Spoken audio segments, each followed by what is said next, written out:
Давайте почнемо з того, як пиво потрапляє всередину. Кеги можна наповнити двома способами. Перший спосіб найпростіший. Просто відкриваємо кришку і заливаємо всередину пиво. Так, під час такого способу пиво буде контактувати з киснем. Але якщо ми розливаємо елі і додаємо цукор для праймінгу, то це не є страшно, оскільки дріжджі залюбки з'їдять даний цукор і утворять вуглекислий газ. Такий спосіб я використовую, коли я розливаю з звичайного ферментера.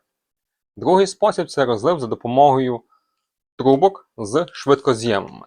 Я його використовую, коли я переливаю з ферментера під тиском або з кега ферментеру в інший кег.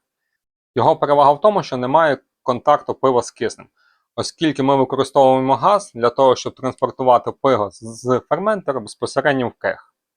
Також ми можемо розливати пиво з звичайного ферментера за допомогою трубки і швидкоз'ємів в кег, для того, щоб мінімізувати контакт з киснем.